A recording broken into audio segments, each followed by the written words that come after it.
Welcome, everyone, to a Clear Mountain Monastery interview and a Diggin the Dharma interview. I'm Ajahn Kovilo, and this is Ajahn Nisabho, and we've got Jon Aaron and Doug Smith of Diggin the Dharma and Doug's Dharma, and we're just here today to have a nice conversation. We'll maybe touch on topics of secular versus traditional Buddhism, and if there is a line between those, what that might be, and other kind of mutually interesting topics. But rebirth, devas, all the good stuff.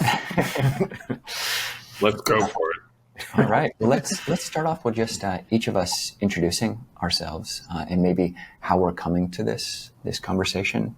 Maybe Doug, would you want to start off? Sure. Well, I found the Dharma when I was much younger, actually really back in high school. And it's a long story. I won't get into all of it here, but eventually I went for a PhD in philosophy to Wisconsin-Madison, a little bit north of where John is right now, and did a minor in South Asian studies with some Buddhism studies in there. And that time doing real, I would say, academic philosophy when I was an undergrad and a graduate student really sort of was my background for everything, really, because it taught me how to, think philosophically. But I was always interested in the Dharma on the side. And I gave it up for a while because, I'd been so influenced by, just sort of Western contemporary philosophy, which I still love. But more recently have realized the importance of the Dharma as a sort of active philosophy, of a philosophy that gives you, gives a practice, gives a direction, gives a path. And that I think meant a whole lot to me. And then more recently, I met Jon Aaron in New York at New York Insight several years ago, and Jon was a great teacher of mine, and taught me how to be a lot more relaxed around views and opinions, which is a very important teaching for me, and it remains a very important teaching for me. And so I was doing some writing online, Buddhist writing for a secular Buddhist group, as sort of doing blogs and so on, and decided to start my YouTube channel just as a whim, because I thought it would hit better if it was, coming from a voice and a face rather than just written words. And fortunately it worked. And so here I am. Doug, you said several years ago. I hate to tell you, it's more like 15 years ago. It feels like yesterday, right? So Doug's in the Deva realm. It kind of just dilates down. I'm doing a lot of talk about time. And it's like, what is time anyway? So I came much later well, I'm older than Doug, so I don't know how much later I came, but I didn't really discover the Dharma until I was in my late 40s, in the 90s, and came to it after a lot of sort of other upheaval in my life. And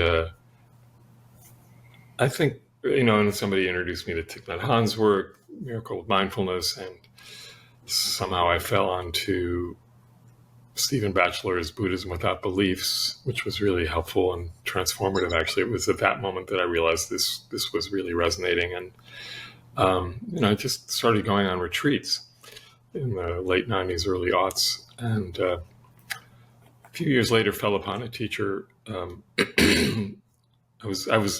started getting involved with New York Insight. I was in a whole different world. I was in the music business for many, many years. But I came up, I was involved with New York Insight as a volunteer and practice leader, and then ended up managing a retreat for a teacher named Matthew Flickstein, who was a major student of Bhante Gunaratana's. So he came from a very traditional Theravāda training himself working, helped Bhante raise all the money for his monastery and traveled around the country with him. And I know still, I haven't talked to Matt for a while, but they get together once or twice a year and just go on a trip together, even though Bhante's almost 100 now. So that was really transformative to me, because Matt had a very specific way of working with students, and it was I think a 7 or 8 year relationship, as a student-teacher relationship, where we would go through, the significant teachings over the course of a year, and given different practices on a weekly basis, and it was really quite something. In the middle of all that, somehow I found myself in the teacher role at New York Insight, but also at the Jewish Community Center, where they had just built a new building on the Upper West Side of New York, and they had a purpose-built meditation space and funding to pay teachers a little bit of money to have so they could have a meditation twice a day. And then a colleague said, I should really do the training for mindfulness-based stress reduction, which oddly I didn't know anything about at the time. I mean, I knew the name Jon Kabat-Zinn, but I didn't know him. I didn't know his book. Did the training and went up to Massachusetts once a week for 9 weeks and sort of did the first level of training. And then as soon as I started teaching that, and for those of you listening that don't know that curriculum, it was developed in the late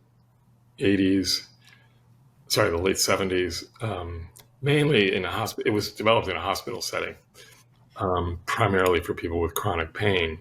But since then, it's evolved to basically people take it for all sorts of reasons. Some just because of the nature of life, others for very specific physical reasons or mental depression and things like that. Anyway, what was interesting is I was doing that training because at the same time I was in the middle of studying the Satipatthana Sutta in great detail with my teacher.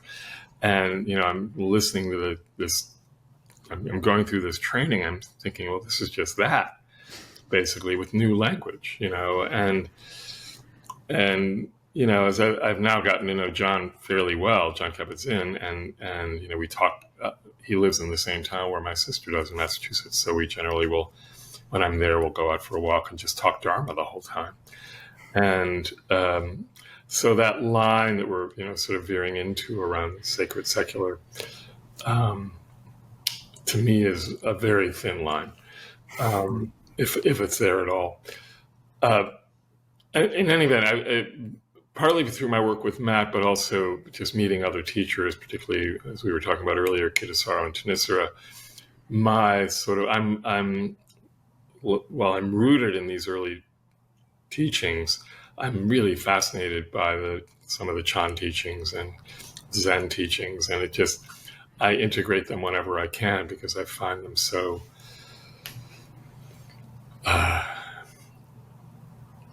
there's just something about them that some of them are just more colorful. Some of them are just the imagery is important, and to say nothing about the whole bodhisattva ideal, which I think we're all bodhisattvas in our way, but the way it's highlighted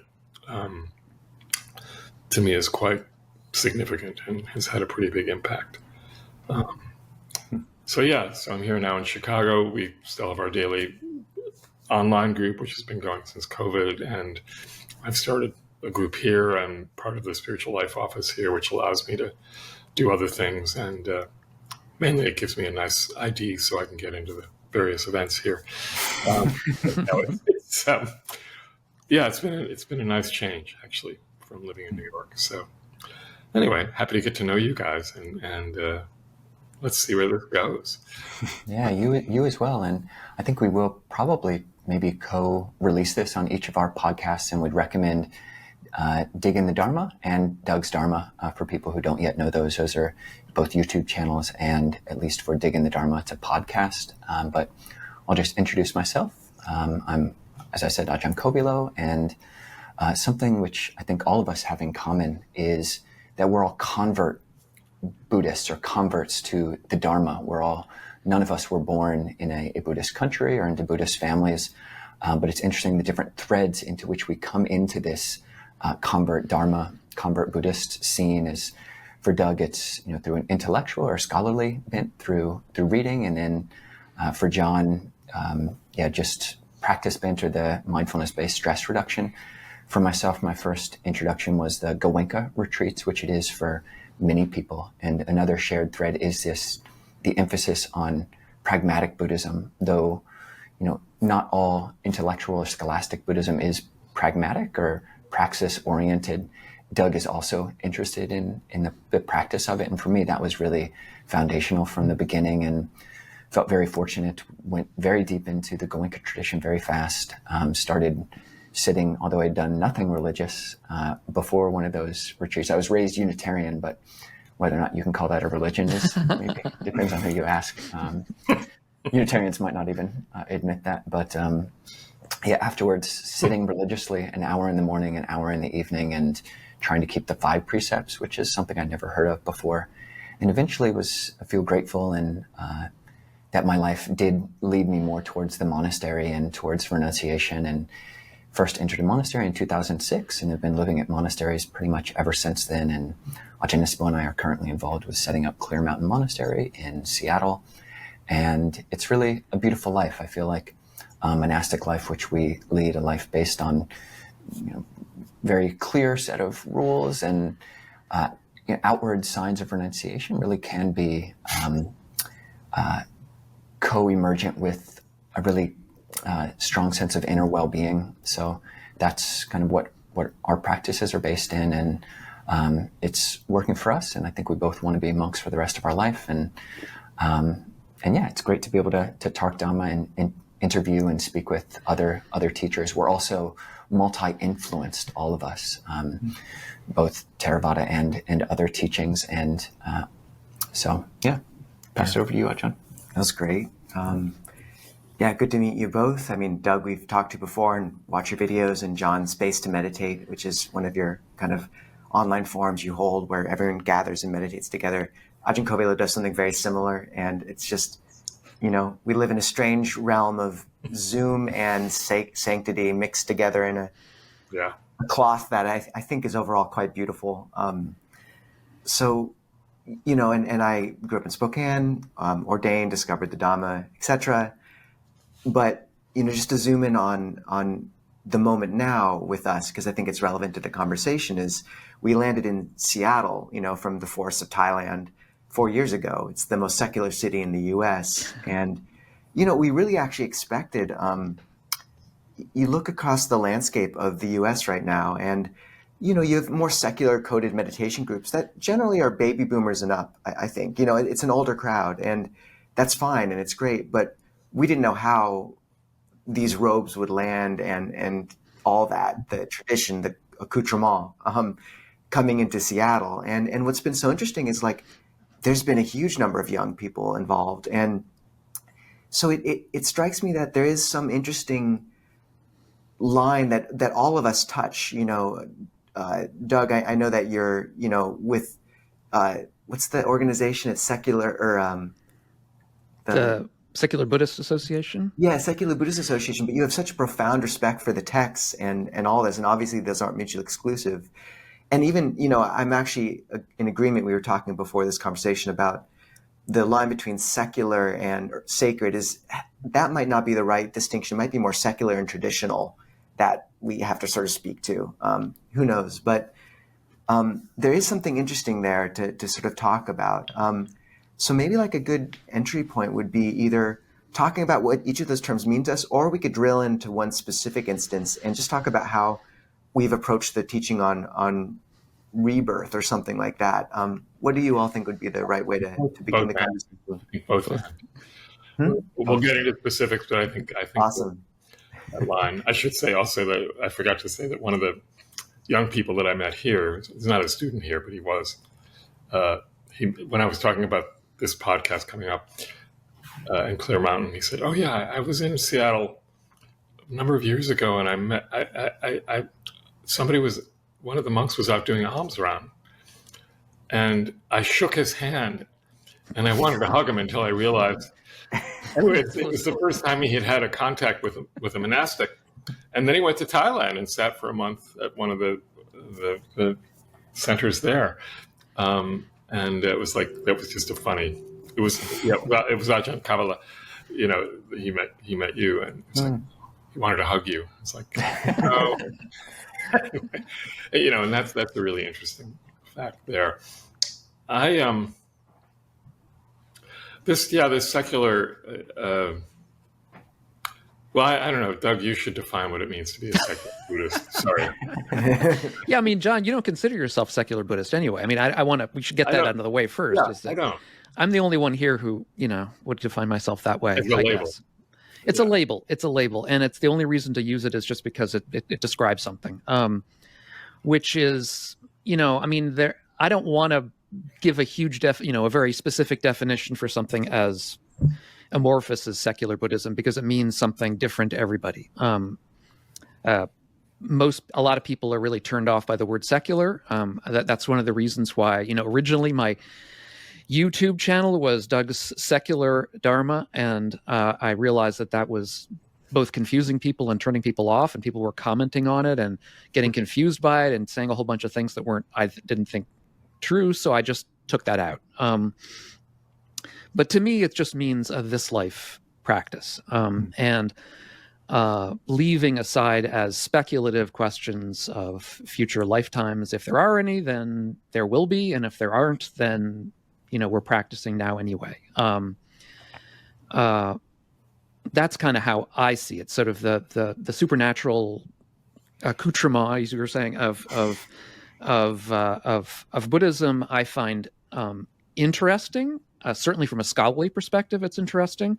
It doesn't hit me personally. From my background in a very secular family, from my background in very secular philosophical pursuits, I'm just not, I'm in a different place, which doesn't mean that I can't sit with other people who are in their place. I mean, I can go to a traditional, sit as long as I feel that I'm welcome. That's the thing, is that, because sometimes with some teachers who I will not name, I don't feel welcome because they teach in a sort of anti-secular way that's sort of specifically excluding, and that's fine for them. Look, I'm not going to say that they're doing anything wrong. I mean, they're doing it the way they want. There are also secular people doing the same thing, saying, I don't want to be associated with anybody who's religious, and I guess to each their own, I mean, I think practice is very much a personal thing, and, each of us needs our own direction. I should say each of us has a direction that fits with us and that resonates, and that we can feel seen and heard and feel comfortable in. And it's going to be different for different people. And so I guess that's, if I'm thinking of the word secular, I'm thinking of my own take on it. That's why I called it Doug's Dharma. It's my own take on sort of the way things, but yeah, I guess that's a short introduction to what I think secular might be. Thank you. Thank you, Doug. And I really appreciate that. And your definition of secular. And I think we do refer people to you. The way you speak about Buddhism is very nuanced and very good faith. You're not trying to take your own beliefs, as you say, it's Doug's Dharma, and say this is Buddhism, but say this is one approach to Buddhism. And you do it very well. And you and I both, you attend more than I do, but the Bhikkhu Bodhi's classes, reading the Pali in the original, which is quite useful and specific.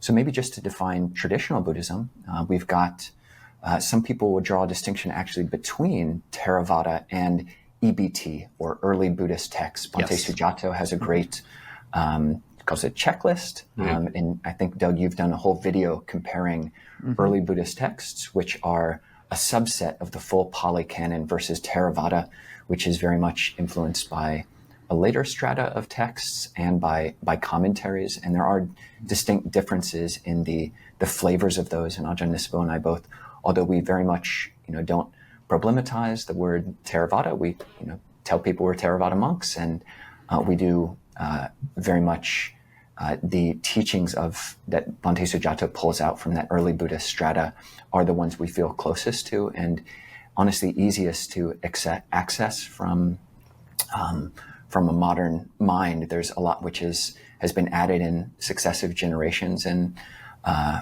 millennia, centuries, which are actually a little bit more complex than we're ready to swallow. But yeah, we do appreciate that, and there are these distinctions. Like I like that you foreground a this life perspective on as being the focus of secular Buddhism.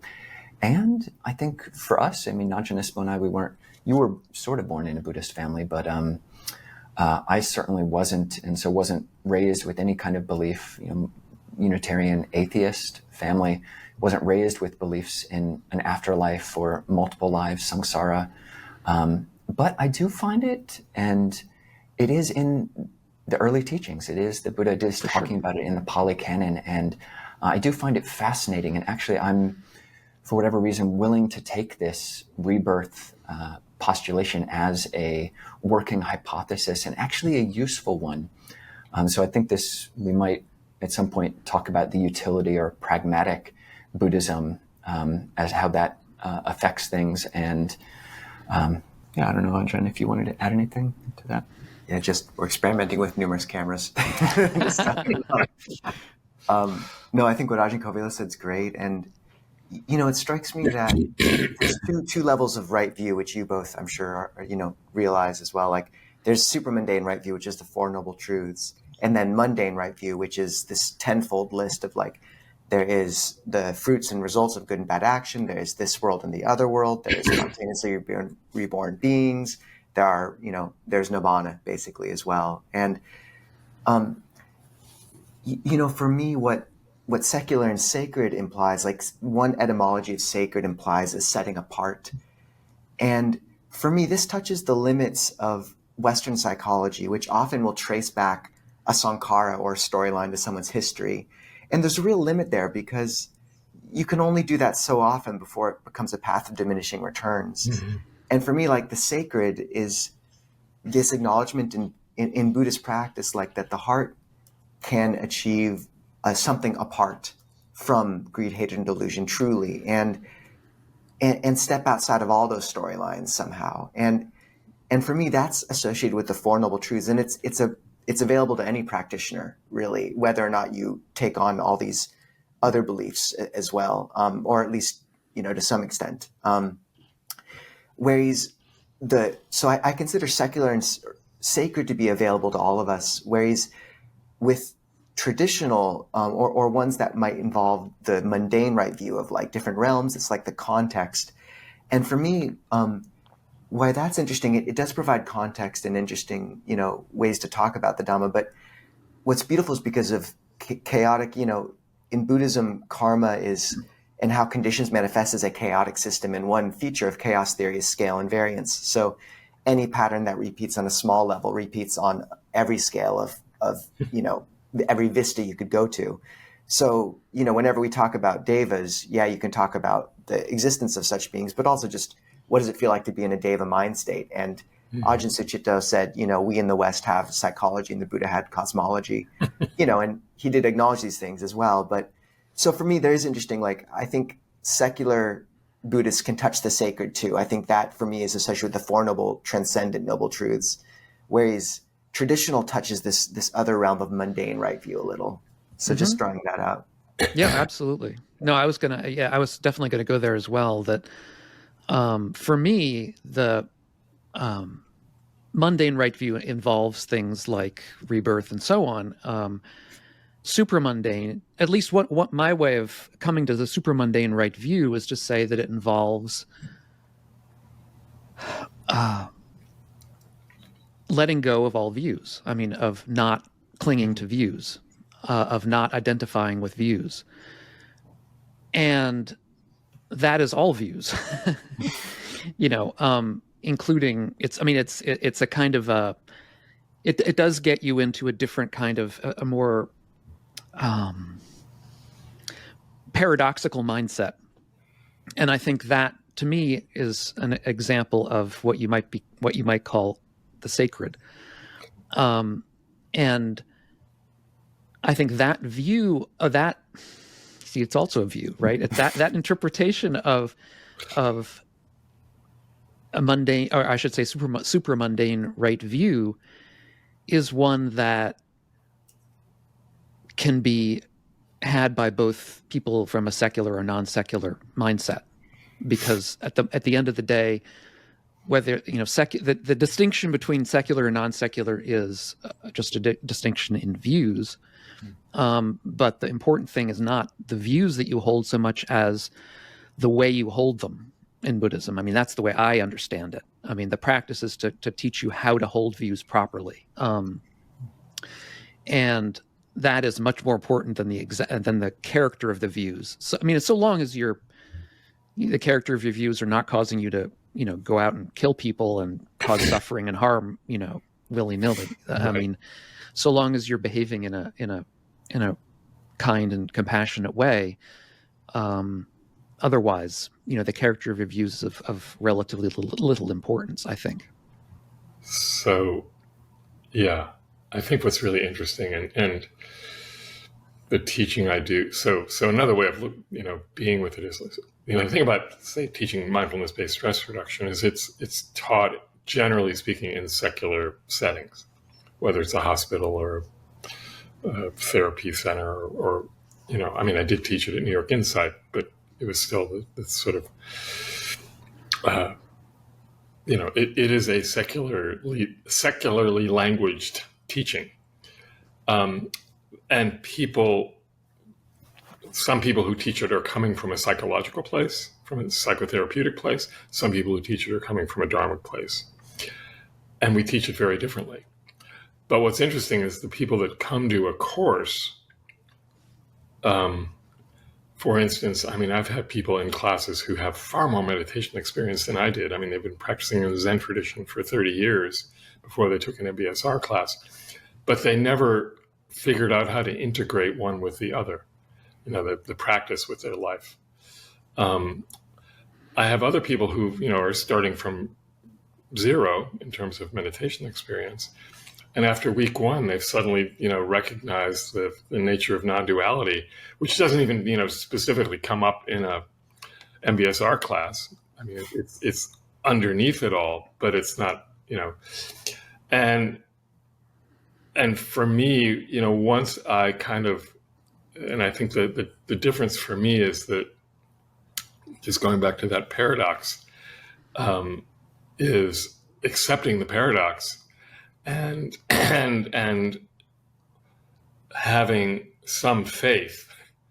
And I think that quality of faith is an important one here, that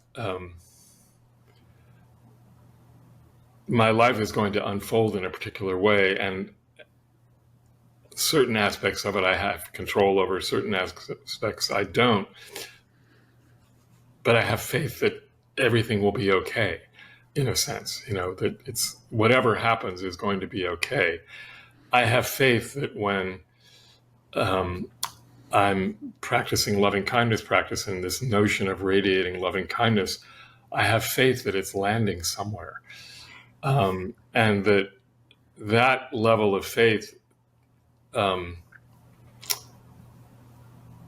has made a big difference for me, because it's like, oh, yeah, it's like the world sucks right now in many ways, and there's this.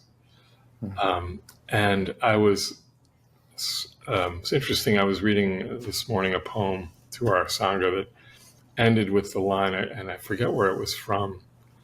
Well, it was referred to, I guess, the writer Ruskin. I don't even know. Oh, John Ruskin, yeah. John Ruskin, who said something about the courage to be happy. And it created a whole interesting discussion or sharing with people, like how that phrase just really hit a lot of people. And for me, and then I had to think about it myself. And it was like, in a sense, it's that quality of sati, mindfulness, that reminds me to look at those things in life which make me happy or which bring happiness, that's here already, what's been obstructing it and what do I need to shift to just sort of wake up to that. And these moment-to-moment awakenings, are what give me faith. And secular or spiritual, it's like, or sacred, everything is sacred in this sense, So once I sort of open up to that, or once I opened up to that, something shifted. And of course, we go back to our old ways all the time. And you were talking about the habitual patterns of the mind. And when I introduce a mindfulness in the first class of an MBSR class, it's like, yeah, you're going to start looking at your habits, and those habits of mind. And then, someone will kind of bring up something in a class, the way they sort of dealt with particular meditation. And I'll say, yeah, where else in your life do you notice that? And it's like, oh yeah. It's like this lightning bolt. And then it's like, right. And some of those things, we just have to see to change. And we tend to go through life assuming that we are who we are. And to one degree that's true, but then there's everything else. And looking at our notes here about rebirth, in this, I've been doing a lot of sort of thinking about courage and looking back at some of the Jataka tales, and where the Buddha takes various he's various animals and things, and always showing a certain level of courage and compassion. And it's like, yeah, I don't know if there's rebirth or not, but I can live like there is. And that's the important thing. How is it different than living? However, it's like, is it different than this notion of heaven? Right? And that's an interesting question there as well. Yeah.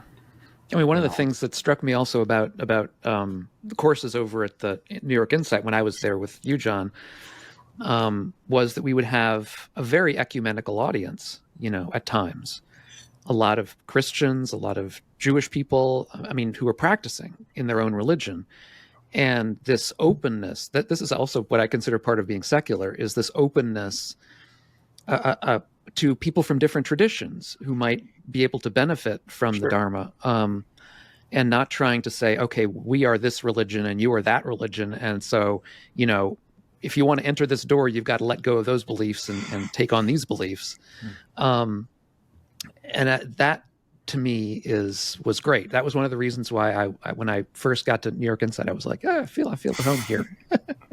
Yeah, very, very much. And that was my experience as well with the Goenka retreats. Like, I didn't even know he was teaching Buddhism, for about a year. And I wouldn't have wanted it, actually. I wasn't looking for a religion. And there was something appealing about the ecumenical way that was taught. And Doug, you bringing up, it is actually framed as a defilement or a hindrance of mind to attach to views and relinquish them with difficulty.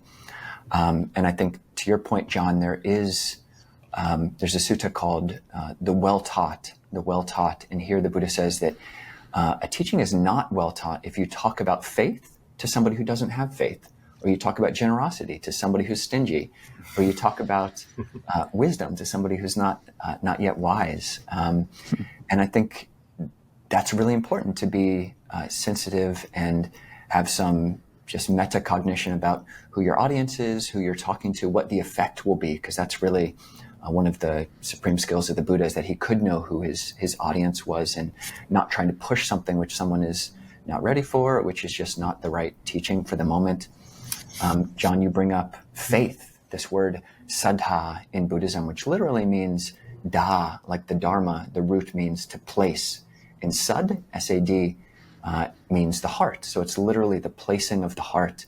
And all of us are doing this saddhāti, this placing of the heart onto different things, like that Bob Dylan song, you got to serve somebody, whether it may be the devil or it may be the Lord, you got to serve somebody. And we are operating from these conscious or unconscious beliefs and faiths and things. And so I think there's a number of ways that we could take this discussion. One interesting thing, which we've kind of been touching on, is a distinction which Rick Hansen makes in his book Neurodharma. And we spoke with him about this in our interview with him and subsequently in just conversations. But the distinction between supernatural beliefs and transcendent beliefs. Mm-hmm. So this isn't a clear line, is not drawn in the earliest suttas, this definition of mundane right view. You've got, there are beings who've achieved and seen this world and the next world, those who've achieved nibbana. That's transcendence. It is possible to transcend greed, anger, and delusion. It is possible to transcend dukkha, to not mentally suffer with the inevitable pains of having a physical body. But then there's the supernatural beliefs, which are the other part of mundane right view, which says there's this world, there's the next world, there's spontaneously arisen beings. And I thought that was quite a useful distinction, because it's easier for people who can't make that automatic jump. Faith is interesting because you can't force yourself to believe something. You have the causes and conditions. If they're not there, they're not there. But believing that it's possible to transcend greed and anger, we've all given up some degree of unhealthy, unskillful speech, some degree of anger. We've given up bad habits, given up our drinking and our smoking or whatever it is. So we see that there is a spectrum of skill in a life, and to intuit or to guess, speculate, hypothesize, maybe it is possible to totally transcend greed and anger and to give up mental suffering. Oh, maybe that's possible. It seems an easier jump than to say there are all these other realms which we can't actually see.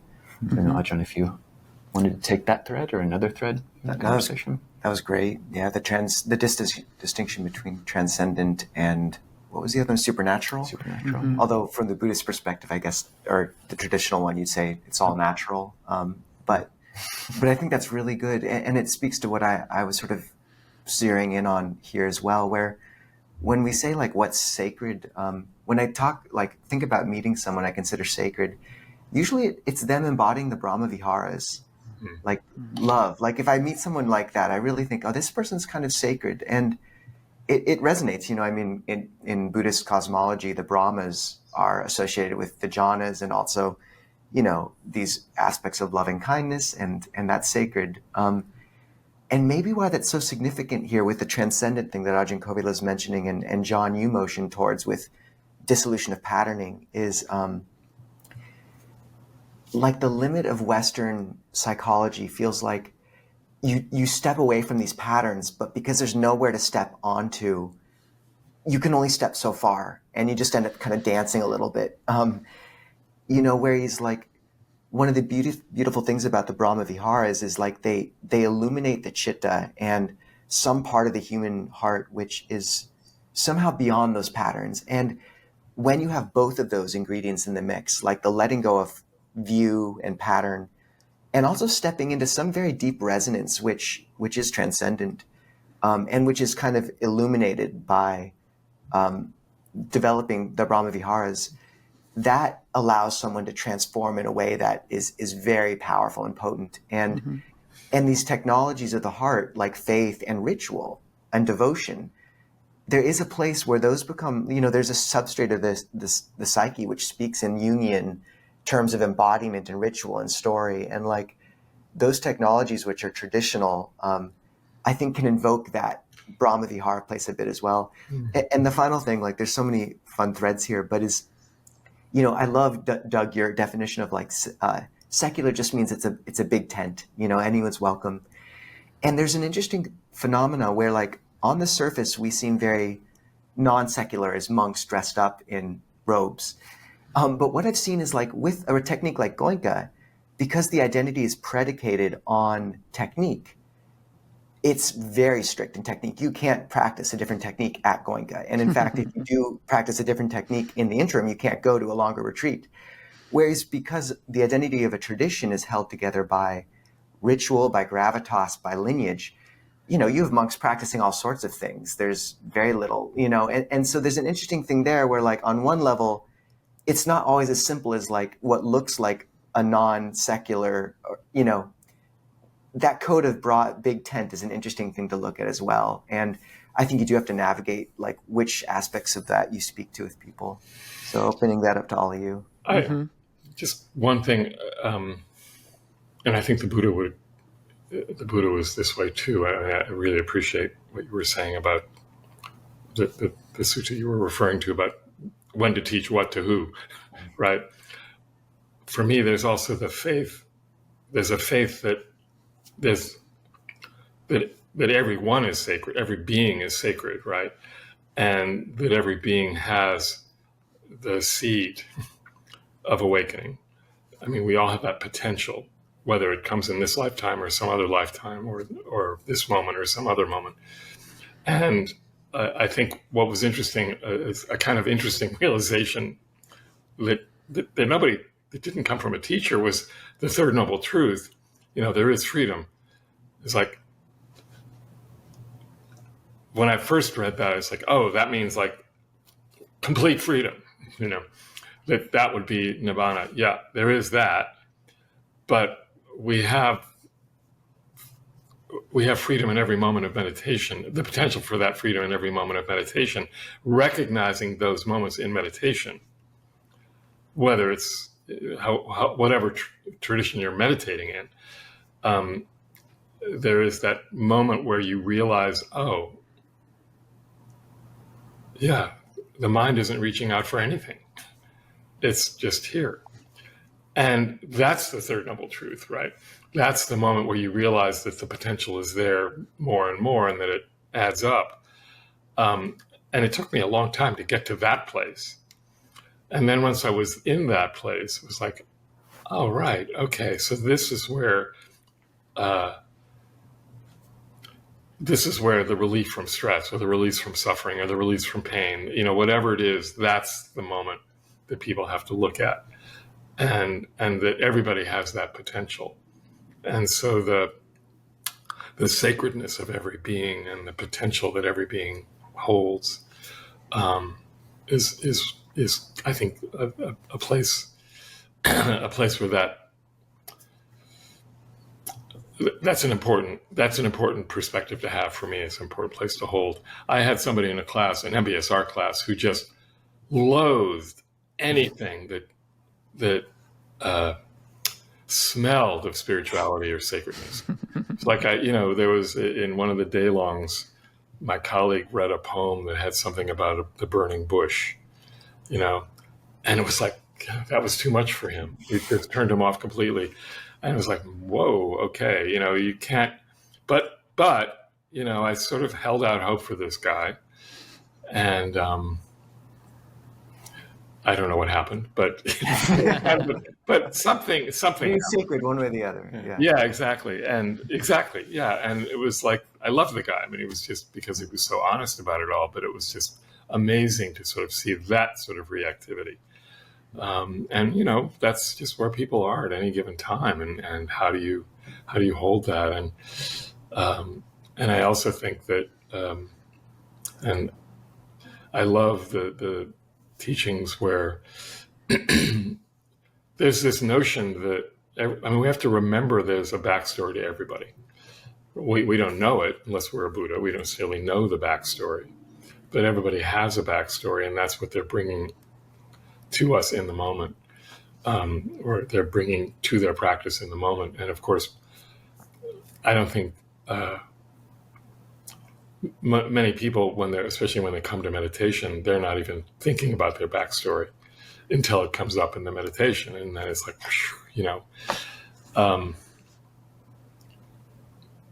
and I appreciate what you're saying about the Goenka retreats, because we were in India earlier this year, and I wanted to I wanted to know what the sort of, whether there was any MBSR in India. And people said, no, it's mostly the Goenka tradition. I mean, it was like that was sort of the sort of role that it plays in India now, which is really interesting. And we could get into a whole discussion about that. But it's, obviously you guys would not be welcome right now at a Goenka retreat, but... Well, we'll see. I actually just applied for a Goenka retreat. I haven't done one in 20 years. Wow. I'm waiting. I sent in my application 2 weeks ago and still haven't heard back. I'm And you imagining right, there. so you told the truth and everything. I told the truth. I did. Yeah. Doug, any thoughts? Well, a lot of thoughts. Where should I start? I mean, one of the things about when I think of Western contemporary psychology, or make the distinction between psychology and spiritual practice, I guess, is that to me, at least, psychology in the West, at least in this context that we're talking about it right now, is one that is, I think, aimed at dealing with various forms of mental illness. And of course, it's not perfect by any means, but it can do a lot of good. I've talked about this with John sometimes as well on our podcast, that sometimes it really does help to go back into your stories and look at them, because you learn something wrong in some story, that somebody did something, whatever. I mean, there's a million ways that we screw up our stories and need to know about them. And also there are, some medications that can be helpful to people. I mean, it's just, not to everybody, not to everyone all the time, but there's a place for that. But I think when it comes to Dharma practice, it's more about, I mean, I don't even, do we want to say perfection? I mean, I don't know if that's really the word, but it's more about, it's not so much about dealing with mental illness as about getting to a higher level. And I mean, in that way, the two of them, I think, are brothers, sisters, whatever. I mean, they're together. They're doing similar things, but at different angles. And one of the things that I definitely felt when I started doing Buddhist practice was that there were people who were getting involved, I saw at times, who, it seemed to me, now of course I didn't say it to them, but I mean, it just seemed to me what they wanted was psychological help, and they were in a Buddhist Sangha, the wrong place for it. And that's not to say that they shouldn't go to a Buddhist Sangha, but it's just like they should do, in my humble opinion, they would have been better off if they were to go to a psychologist of some kind, a therapist, get help with their stories, work through that. And this is something I've done myself. I mean, I have to say, I know this by personal experience, not by somebody telling me about this. And that can be really helpful. And having done that, you can come back to the Dharma in a much better frame of mind, where you're not trying to get something out of it that it's not really designed to do. I mean, it can, but, at the end of the day, most Dharma teachers aren't really trained to do that kind of work, and it's not really what they should be doing. And so I think, I just want to say there's a place for both. And I think a lot of people need one and not the other, and you have to sort of be careful about, not everybody needs to be, not everyone with depression or anxiety, whatever, needs to be in a Goenka retreat. I mean, that sometimes can be a real bad thing. Sometimes what they need, we've discussed this in one of our prior podcasts as well. Some people really just freak out in a, long retreat if they have the wrong kind of, mental makeup, whatever it is, the wrong kind of karmic background. And so I think it's really important to keep those, understand that they're allied. Both of them are trying to relieve suffering. And in that sense, they're both elements of the Dharma in a bigger sense, the big D Dharma. They're both trying to help suffering, but they're doing it from different angles. And there's room for both. And I think it helps, for any individual practitioner to learn where they can be helped the most first, and then, work from there. That's awesome, Doug. I think also what you're touching on, Doug, although you didn't say it directly, is in terms of, and this relates to some of what I'm looking at our notes here. this idea of spiritual, the notion of spiritual bypassing, that people will come to these practices thinking that they can solve their psychological issues through practice, and to some degree that might be true. But what my feeling is that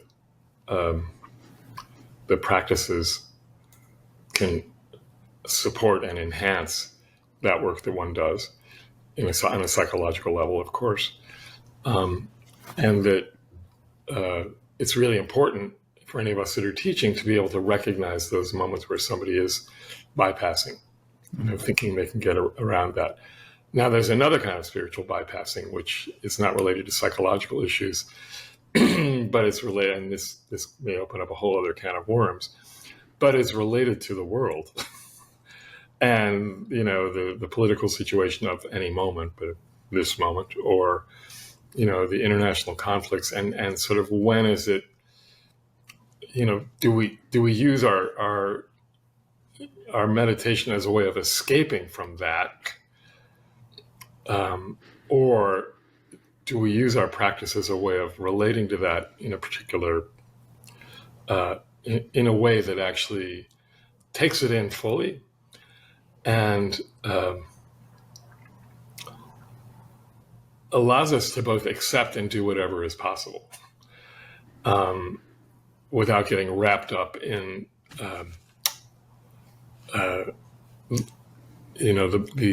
without taking those external battles and making them internal. How do we hold that all?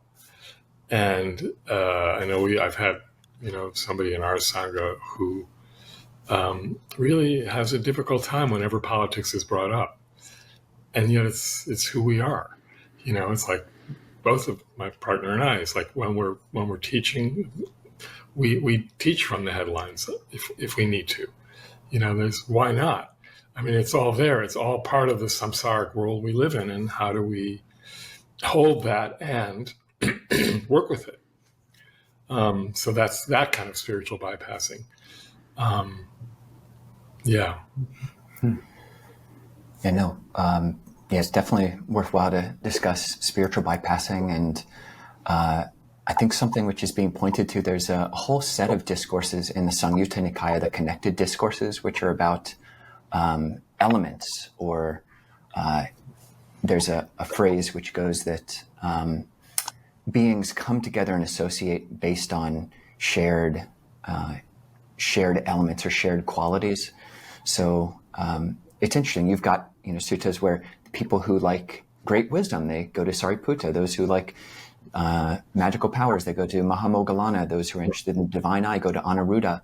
And it is interesting. We do come together and associate based on our interests and our inclinations and our affinities. And this big tent Buddhism, it makes sense having people that speak the Dhamma in different ways to different people based on their own backgrounds and their own affinities. It makes sense. And one definition that I've heard you use, Doug, I think, is that the way that you approach these conversations is, secular Buddhism, as you frame it, is a type of Buddhism which plays well with other forms of Buddhism, other forms of Dharma practice. And certainly, although I love the robes and I love, the brown color even and the rectangles and my monastic brothers and sisters and living in monasteries, that's my own affinities, and it makes sense that I'm kind of drawn to that. But we can play well with other people with different beliefs and lack of belief.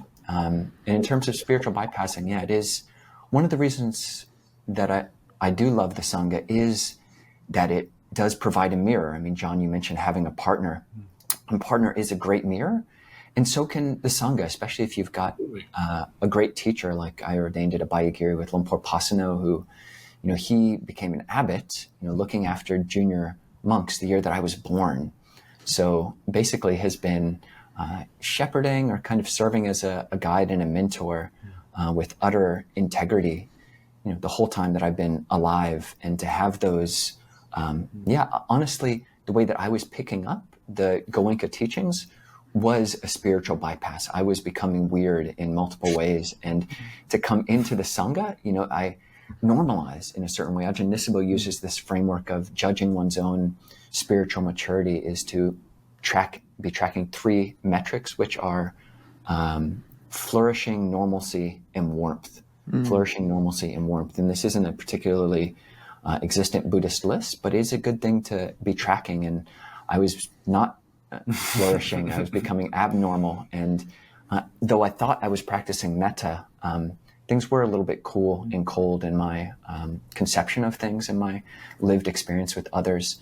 So coming to a Sangha which provides multiple mirrors, if you can find a healthy one, and that's really crucial, is so important. Spiritual friendship is the whole of the holy life, the Buddha said.